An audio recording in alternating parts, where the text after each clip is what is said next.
ये next question करेंगे हम लोग। क्या करेंगे कि right examples of metal oxide that dissolve with water. ऐसे मेटल ऑक्साइड के एग्जांपल देने हैं जो किसके साथ डिसॉल्व हो जाएगा, वाटर के साथ डिसॉल्व हो जाएगा। तो हमारे पास क्या है भाई, ये बोल रहा है कि मोस्टली जो मेटल ऑक्साइड होते हैं वो पानी के अंदर क्या होते हैं, इनसोल्यूबल होते हैं। ज्यादातर जो मेटल ऑक्साइड होते हैं वो घुलते नहीं है पानी के अंदर, लेकिन दो हमारे पास ऐसे हैं जो घुल जाएंगे। नंबर एक है भाई हमारे पास सोडियम ऑक्साइड और दूसरा है हमारे पास पोटेशियम ऑक्साइड भाई। ठीक है, ये दो ऑक्साइड ऐसे हैं जो हमारे पास किसके अंदर घुल जाएंगे, पानी के साथ घुल जाएंगे भाई। ठीक है, और पानी के साथ डिसॉल्व होकर के क्या बनाएंगे, अल्कलीज बनाएंगे भाई। क्या बनाएंगे, अल्कलीज। अल्कलीज मतलब ऐसे बेसिस जो किसके साथ घुल सके, पानी के साथ घुल जाए भाई। ठीक है, जैसे फॉर एग्जांपल क्या होगा, NaOH बनता है, KOH बनता है भाई। ठीक है, तो इसमें दे रखा है अभी Na2O दे रखा है। ये किसका फॉर्मूला है भाई,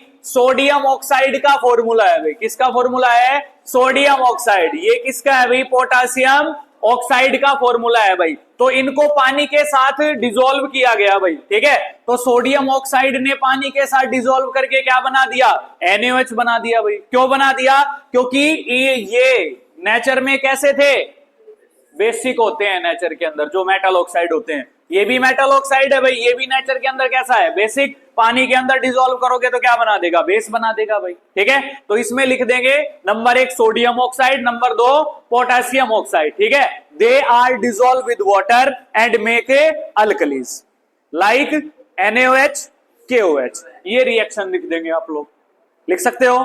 ठीक है, हो जाएगा, क्लियर है।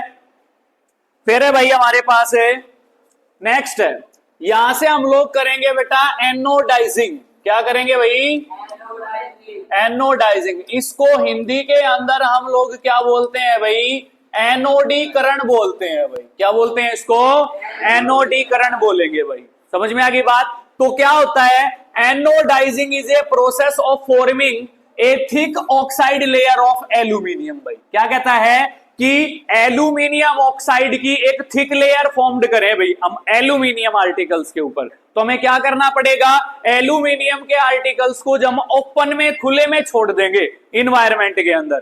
ठीक है, तो सीधी सी बात है, एल्यूमिनियम एक क्या है, मेटल है भाई। ठीक है, तो ऑक्सीजन के साथ रिएक्ट करेगी ही करेगी ना। तो जब ये एल्यूमिनियम जो है वो ऑक्सीजन के साथ रिएक्ट करती है तो किस चीज की लेयर बनाएगी, एल्यूमिनियम ऑक्साइड की। ठीक है, जिसका फॉर्मूला होगा Al2O3, एल्यूमिनियम ऑक्साइड बनेगा भाई। तो ये एल्यूमिनियम ऑक्साइड की लेयर कहां पर आ जाएगी, उन बर्तनों के ऊपर आ जाएगी भाई।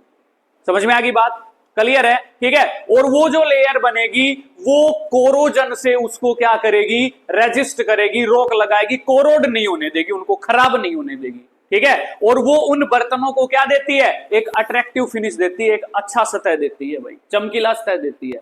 यही बताना है इसके अंदर। तो देखो ये तो बोल रहा है एक प्रोसेस है, थिक ऑक्साइड लेयर बन जाएगी एल्यूमिनियम के बर्तन के ऊपर। किस चीज की बन जाएगी, एल्यूमिनियम ऑक्साइड की बन जाएगी भाई। ठीक है, तो कहता है aluminium develops a thin oxide layer when exposed to air. जब उसको एयर के अंदर एक्सपोज करेंगे हम लोग तो वो एयर के अंदर से किसके साथ रिएक्ट करेगा, ऑक्सीजन के साथ रिएक्ट करेगा भाई। और ऑक्सीजन के साथ रिएक्ट करके क्या डेवलप कर लेगा, एल्यूमिनियम ऑक्साइड की एक लेयर बन जाएगी भाई, है ना।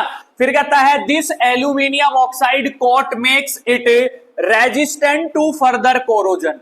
कोरोजन नहीं लगने की देगी, रेजिस्टेंट होता है बेटा रोक लगाना। क्या होता है भाई, रोक लगाना। किससे रोक लगाना भाई, कोरोजन से रोक लगाना, मतलब कोरोड नहीं होने देगी। जैसे आपने पढ़ा था कोरोजन के अंदर कि जो चांदी होती है भाई उसका सरफेस कैसा हो जाता है, ब्लैक कलर का हो जाता है। जो भी कॉपर वेजल्स थे वो मॉइस्ट कार्बन डाइऑक्साइड के साथ रिएक्ट करके ग्रीनिश लेयर बना लेते हैं। आयरन को क्या हो जाता है, रस्ट हो जाता है भाई, हो जाता है ना। उसी प्रकार से क्या है, इसको कोरोजन नहीं होगा, मतलब सेफ रहेंगे एल्यूमिनियम के आर्टिकल। समझ में आ रही बात। फिर कहता है भाई जो आंसर है आप लोगों का, कहता है this oxide layer can be dyed easily to give aluminium article and attractive finish. ये जो ऑक्साइड लेयर होती है इनको इजीली प्रोवाइड करी जा सकती है। क्या करेंगे, इन्वायरमेंट में छोड़ देंगे, ऑक्सीजन के साथ रिएक्ट करके क्या होगा, एल्यूमिनियम ऑक्साइड की लेयर उनके ऊपर आ जाएगी और वो उसको क्या देगी, एक अट्रैक्टिव फिनिश देगी। अट्रैक्टिव फिनिश मतलब चमकीली सतह देगी और उसको कोरोजन से भी बचाएगी। इस पूरी प्रक्रिया को क्या बोल देंगे हम लोग, एनोडाइजिंग बोल देंगे भाई। समझ में आ गई बात, हो जाएगा। फिर है भाई, ये कहता है what happens when metals react with water. क्या घटित होगा अगर जो मेटल है वो पानी के साथ रिएक्ट करें भाई। ठीक है, क्वेश्चन क्लियर है। तो सबसे पहले क्या होगा, जो भी मेटल होगी भाई, कोई भी मेटल हो चाहे, कोई क्या करेगी, तेजी से रिएक्ट करेगी, कोई धीरे धीरे रिएक्ट करेगी भाई, करेगी ना।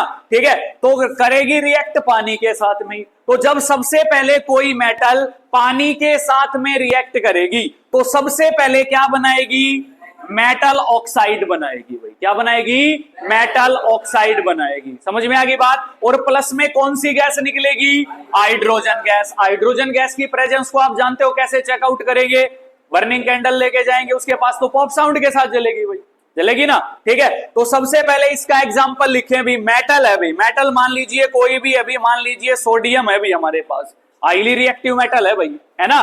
तो ये पानी के साथ अगर रिएक्ट करेगी, ठीक है, तो इसको क्या है भाई, क्या हम ओपनली रख सकते हैं, इसको नहीं रख सकते, कैरोसिन ऑयल में रखा जाता। आगे क्वेश्चन आएगा इन टेक्स्ट के अंदर कि जो सोडियम होती है उसको कैरोसिन ऑयल में क्यों रखा जाता है। ठीक है, तो वहां पे आंसर करेंगे हम उस चीज का। तो जब भी सोडियम पानी के साथ रिएक्ट करेगी तो सबसे पहले अपने ऑक्साइड बनाएगी भाई। क्या बनाएगी, ऑक्साइड। तो ऑक्साइड क्या बनेगा भाई, इसका Na2O बनेगा भाई। ठीक है, और प्लस में क्या बनेगा भाई, H2 गैस निकल जाएगी भाई। समझ में आ गई बात, क्लियर है भाई। फिर रहेगी तो ये उसी पानी के अंदर ना भाई, है ना। तो मेटल ऑक्साइड क्या करेगा, देखो ये रहा, मेटल ऑक्साइड रहेगा उसके अंदर, तो रिमेनिंग वाटर के साथ क्या करेगा, ये रिएक्ट करेगा और क्या बना देगा, मेटल हाइड्रोक्साइड, जो कि ये क्या होगा, नेचर में बेसिक होता है भाई, है ना। तो क्या होगा भाई, Na2O प्लस में क्या रहेगा, H2O। आफ्टर द रिएक्शन क्या बनाएगा भाई, NaOH। ये इस प्रकार से रिएक्ट करती हैं भाई। तो इसमें लिखा क्या रखा है भाई, metals react with water and produce metal oxide and hydrogen gas. सबसे पहले यही चीज फॉर्म्ड करते हैं भाई। ठीक है, या हम लोग लिख सकते हैं when metals react with water firstly they always form metal oxide and A hydrogen gas.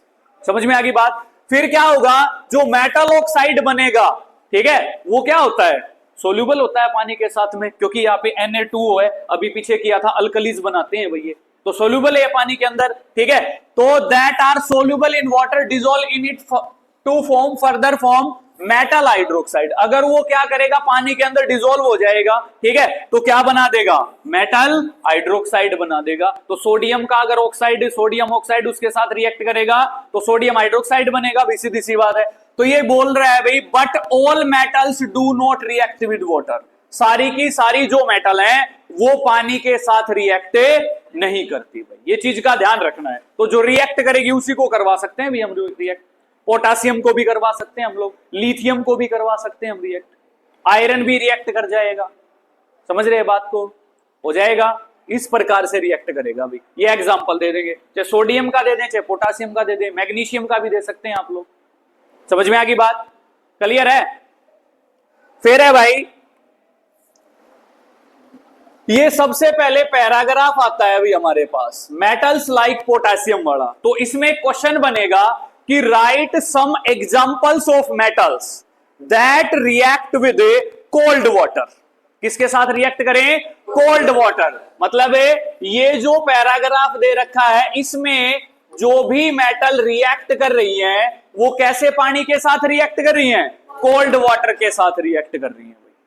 समझ रहे हो बात को। तो क्वेश्चन क्या हो जाएगा, अभी अभी मैंने बताया कि write some examples of metals that react with cold water. ठंडे पानी के साथ में यही रिएक्ट करती हैं बस, जो इस पैराग्राफ में दे रखी है। क्या है भाई, मेटल्स लाइक पोटेशियम। सबसे पहली पोटेशियम, जिसका सिंबल क्या हो जाएगा, के हो जाएगा भाई। लैटिन नेम क्या हो जाएगा, कैलियम हो जाएगा भाई, हो जाएगा ना, ठीक है। फिर है भाई सोडियम, सोडियम का symbol Na, Latin name natrium हो जाएगा भाई, हो जाएगा ना, ठीक है। रिएक्ट वॉयलेंटली, वॉयलेंटली मतलब बहुत तेजी से, आवाज के साथ में, समझ में आ गई बात। वॉयलेंस का मतलब समझते हो आप, क्या होता है, आवाज होता है ना, ठीक है। उत्पात के साथ में, जैसे आप लोग क्या है, जब आपकी क्लास में टीचर ना होता, वॉयलेंस बहुत ज्यादा करते हो, शोर शराबा बहुत ज्यादा करते हो, ऐसा लगता है जो क्लास में लड़ाई मच रही है, होता है ना, ठीक है। तो वॉयलेंस के साथ में, किसके साथ, कोल्ड वाटर के साथ। ये ध्यान रखना कि सोडियम और पोटासियम हमेशा ही किसके साथ रिएक्ट करेंगी, कोल्ड वाटर के साथ, और जो इनके बीच में रिएक्शन होगी वो आइली एक्सोथर्मिक रिएक्शन होगी, मतलब बहुत ही ज्यादा मात्रा में क्या निकलेगी, हीट निकलेगी भाई, सीधी सी बात है ना। तो कहता है in case of sodium and potassium the reaction is so violent, so violent मतलब आवाज शोर शराबा बहुत ज्यादा होगा भाई, क्योंकि हाइड्रोजन गैस निकलेगी, और हाइड्रोजन गैस निकलेगी तो धमाका भी होगा भाई, सीधी सी बात है ना। तो कहता है and exothermic that evolved hydrogen immediately catch fire, उसमें क्या होगा, हाइड्रोजन निकलेगी बहुत तेजी से, जो क्या कर लेगी, आग पकड़ लेगी, और हाइड्रोजन अगर आग पकड़ेगी तो क्या होगा, धमाका होगा भाई, ठीक है। इसी वजह से वॉयलेंट होती है और सो एक्सोथर्मिक होती है। तो एग्जांपल में इसने बोल रखा है भी पोटासियम है, पानी के साथ रिएक्ट करेगा तो क्या बनाएगा, KOH, क्या बनाया, मेटल हाइड्रोक्साइड बनाया भाई, ठीक है। प्लस में कौन सी गैस निकली, हाइड्रोजन, और प्लस में कौन सी एनर्जी निकली, हीट एनर्जी निकली। तो हीट एनर्जी कौन सी रिएक्शन को शो कर रही है, एक्सोथर्मिक रिएक्शन को शो कर रही है भाई, कर रही है ना। दूसरा एग्जांपल सोडियम का है भाई, पानी के साथ रिएक्ट कर रही है, क्या बना रही है, NaOH बना रही है भाई, प्लस में हाइड्रोजन गैस, और प्लस में क्या निकलेगी, हीट एनर्जी निकलेगी भाई, समझ में आ गई बात। तो हम लोग सीधा सिंपल भी लिख सकते हैं, sodium and potassium are the metals that react with a cold water, ठीक है। In this process the reaction is so exothermic because a lot of amount of heat is released this reaction, समझ में आ गई बात। और इनमें से कोई एक एग्जांपल या दोनों के दोनों एग्जांपल भी आप लोग लिख सकते हैं, समझ में आ गई बात, कर लोगे। दूसरी चीज आती है भाई इसके अंदर कि पोटासियम हाइड्रो पानी के साथ रिएक्ट करता है भाई, ठीक है। तो इसमें क्वेश्चन बन जाएगा कि what would happen when calcium reacts with water, अगर कैल्शियम पानी के साथ रिएक्ट करेगा तो क्या घटित होगा। तो सीधी सिंपल सी बात, अगर कैल्शियम पानी के साथ रिएक्ट करेगा तो क्या बनाएगा, कैल्शियम हाइड्रोक्साइड, और प्लस में गैस कौन सी निकलेगी, हाइड्रोजन गैस निकलेगी भाई, निकलेगी। तो सिंपल वे में हम लोग लिख सकते हैं क्या, कि when calcium reacts with water they always form calcium hydroxide and A hydrogen gas, समझ में आ गई बात। तो इसमें क्या होगा, the reaction of calcium with water is less violent, मतलब जितना शोर शराबा इसमें था उतना शोर शराबा इसमें नहीं होगा, क्योंकि कम मात्रा में हाइड्रोजन गैस निकलेगी, समझ में आ गई बात। The heat evolved is not sufficient for hydrogen to catch fire, इतनी ज्यादा हीट नहीं निकलेगी कि हाइड्रोजन को वो बर्न कर सके, समझ में आ गई बात। इसी वजह से शोर शराबा इसके अंदर क्या रहेगा, कम रहेगा भाई, लेस वॉयलेंट रहेगी, समझ में आ गई बात, हो जाएगा। फिर कहता है भाई कि यहां से क्वेश्चन और है भाई, इसमें आएगा why calcium starts floating on the water, जब भी पानी की और इसकी रिएक्शन होती है तो जो कैल्शियम होता है वो सरफेस के ऊपर तैरना चालू कर देता है भाई, ऐसा क्यों होता है। मान लेंगे हमने क्या किया भाई, एक बिकर ले लिया भाई, ठीक है, इसके अंदर क्या किया भाई, पानी भर दिया, ठीक है। तो जब हमने इसके अंदर क्या डाल दिया भाई, कैल्शियम डाल दिया, मान लीजिए एक बार तो वो नीचे आ जाएगा, ठीक है, फिर धीरे धीरे रिएक्शन शुरू होगी, रिएक्शन शुरू होगी तो उस दौरान कैल्शियम हाइड्रोक्साइड बनना चालू हो जाएगा, और गैस कौन सी निकलेगी, हाइड्रोजन गैस। तो हाइड्रोजन गैस के बबल निकलेंगे इसके सरफेस के पास से, ठीक है। तो जब हाइड्रोजन गैस ज्यादा निकलने लग जाएगी तो वो इसके सरफेस के साथ, नीचे वाले सरफेस के साथ चिपक जाएगी, और इस कैल्शियम को उठाकर कहां ले आएगी, on the surface of A water. इसी वजह से कैल्शियम रिएक्ट करते करते क्या करता है, फ्लोट करता है पानी के ऊपर, समझ में आ गई बात, ठीक है। तो आंसर में यही चीज है भाई कि calcium start floating because the bubbles of hydrogen gas formed a stick, stick का मतलब होता है चिपक जाना, ठीक है भाई, to the surface of the metal. Metal कौन सी है यहाँ पे, कैल्शियम। कैल्शियम के सरफेस के साथ चिपक जाएंगे और उसको पानी के सरफेस के ऊपर उठा लेंगे। इसी वजह से कैल्शियम रिएक्ट करते समय क्या करता है, तैरने लगता है भाई। समझ में आ गई बात, हो जाएगा। फिर है भाई यहां पे आती है भी मैग्नीशियम वाला जो पैराग्राफ आता है, ठीक है। जो मैग्नीशियम होती है, ठीक है, वो और कोल्ड वाटर के साथ कभी रिएक्ट नहीं करेगी। तो कौन से पानी के साथ रिएक्ट करेगी, हॉट वाटर के साथ रिएक्ट करेगी। जो मैग्नीशियम वाला पैराग्राफ है उसमें क्या लिख देंगे हम लोग, हॉट वाटर। तो यहां पे क्वेश्चन बन जाएगा, write examples of some metal that react with कौन से पानी के साथ, हॉट वाटर। हॉट पानी के साथ, गर्म पानी के साथ कौन सी मेटल रिएक्ट करेगी, ठीक है। तो हम लोग इसमें लिख देंगे magnesium does not react with cold water, या ये लाइन लिखने की जरूरत भी नहीं होनी चाहिए क्योंकि क्वेश्चन में दे रखा है कि हॉट वाटर के साथ जो रिएक्ट करे। तो सीधा डायरेक्ट भी लिख सकते हैं, magnesium is a metal that react with a hot water, ठीक है। तो it reacts with a hot water to form magnesium hydroxide and hydrogen gas. Magnesium hydroxide बनेगा उसके अंदर और गैस कौन सी बनेगी, हाइड्रोजन गैस बनेगी। तो हम लोग क्या है भाई, एग्जांपल लिख लेंगे भाई। देखें, मान लीजिए मैग्नीशियम अगर हॉट वाटर के साथ, पानी जो है वो कैसा है भाई, हॉट वाटर है भाई, लिख भी देंगे यहां पे कैसा पानी है भाई, हॉट वाटर, पता लग जाएगा, है ना। तो इसके साथ रिएक्ट करेगा तो क्या बनाएगा भाई, Mg(H2O) और प्लस में कौन सी गैस निकलेगी, हाइड्रोजन गैस निकलेगी भाई। यही बताना है आप लोगों ने, ठीक है, कि when magnesium is react with hot water then they always form magnesium hydroxide and a hydrogen gas, ठीक है भाई। फिर है भाई इसी के अंदर दे रखा है, it also starts floating due to the bubble of hydrogen gas sticking to its surface। इस रिएक्शन के अंदर मान लीजिए इसमें क्या है, कैल्शियम डाला था हमने हॉट वाटर डाल करके, कौन सा पानी, हॉट वाटर, कौन सी मेटल डाल दी, मैग्नीशियम। तो मैग्नीशियम क्या होगी, शुरू में तो एक बार नीचे जाएगी, लेकिन जैसे ही रिएक्ट करने लगेगी तो हाइड्रोजन गैस निकलेगी इसके अंदर से। तो हाइड्रोजन गैस कहां उठा लाएगी, इसको इसके सरफेस के ऊपर उठा लाएगी और ये भी क्या करेगी, तैरने लग जाएगी भाई। क्या करने लग जाएगी, तैरने लग जाएगी भाई। समझ में आ गई बात, क्यों तैरने लग जाएगी, क्योंकि जो हाइड्रोजन गैस के बबल होते हैं वो इसके सरफेस के साथ क्या हो जाते हैं, चिपक जाते हैं भाई। समझ में आ गई बात। फिर है भाई ये हमारे पास है भाई जो ये पैराग्राफ है, मेटल्स लाइक एल्यूमिनियम आयरन, ठीक है। इसमें क्या होगा, चाहे तो स्टीम के साथ रिएक्ट करेंगे, स्टीम क्या होती है, भाप, ठीक है, या वाटर वेपर भी बोल सकते हैं हम लोग। तो क्वेश्चन क्या बनेगा, write some examples of metal that reacts with a water vapours और ए स्टीम, ठीक है। स्टीम की फुल फॉर्म आ जाए, सॉरी भाई, स्टीम की स्पेलिंग आ जाएगी स्टीम, ये STEAM, या हम लोग इसमें क्या कर सकते हैं भाई, वाटर वेपर्स कर सकते हैं भाई, कर सकते हैं ना, ठीक है। तो कौन सी होंगी, मेटल्स लाइक एल्यूमिनियम जो मेटल है भाई ये रही, ठीक है। आयरन जो मेटल है भाई, जिंक है भाई, ये क्या है, कोल्ड वाटर या हॉट वाटर के साथ कभी रिएक्ट नहीं करेंगी। तो ये चीज हमने लिखने की जरूरत ही नहीं है भाई, सीधा डायरेक्ट लिखेंगे, metals like aluminium iron and zinc react with किसके साथ, स्टीम और ए वाटर वेपर्स। समझ में आ गई बात, ठीक है। फिर कहता but they react with steam to form metal oxide and hydrogen. जब भी ये स्टीम के साथ या वाटर वेपर के साथ रिएक्ट करते हैं, ठीक है, उस दौरान क्या फॉर्म करेंगे, मेटल ऑक्साइड बनाएंगे और हाइड्रोजन गैस बनाएंगे भाई, ठीक है। तो क्या होगा भाई, Al एल्यूमिनियम रिएक्ट कर रही है पानी के साथ, तो क्या बना रही है, Al2O3 और प्लस में क्या है, H2 गैस बना रही है भाई, ठीक है।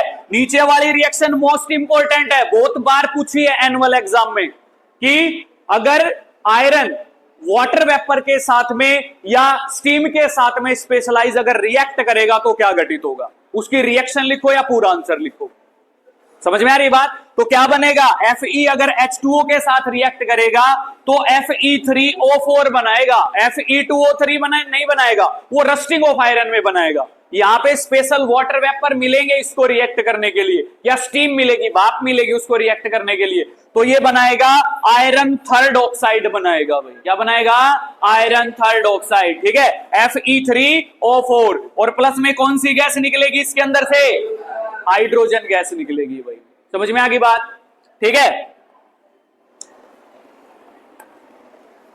फिर देखो भाई ये कहता है भाई यहां पे जो मेटल्स है भाई, जो भी लेड है, कॉपर है, सिल्वर है, गोल्ड है, ये कभी पानी के साथ रिएक्ट नहीं करती। तो यहां पे क्वेश्चन क्या हो जाएगा, write examples of metals that do not react with water. ठीक है भाई, तो ऐसी मेटल के एग्जांपल लिखने हैं जो पानी के साथ कभी भी रिएक्ट नहीं करती। ठीक है, तो क्या हो जाएगा भाई, हमारे पास एग्जांपल लिख देंगे भाई, लेड लिख देंगे, कॉपर लिख देंगे, सिल्वर, गोल्ड, ये हमेशा ही पानी के साथ कभी भी रिएक्ट नहीं करेंगी। ठीक है, फिर हमारे पास नेक्स्ट क्वेश्चन है भाई, what happens when metals react with acid. अगर मेटल एसिड के साथ रिएक्ट करेंगी भाई, मेटल से एसिड के साथ अगर रिएक्ट करेंगी तो क्या बनेगा भाई, सॉल्ट प्लस में हाइड्रोजन गैस बनेगी भाई, बनेगी ना। तो मेटल कोई भी ले ले भैया, मान लीजिए सोडियम HCl एसिड के साथ, तो क्या बनाएगी भाई, NaCl प्लस H2। मान लीजिए हमने Mg मेटल ले ली भाई, ठीक है, और HCl के साथ रिएक्ट कर रही है, क्या बनाएगी भाई, MgCl2 और प्लस में हाइड्रोजन गैस। तो इसको लिख देंगे, when metals react with acids they always form A salt and A hydrogen gas. ठीक है भाई, आज के लिए इतना ही करेंगे भाई।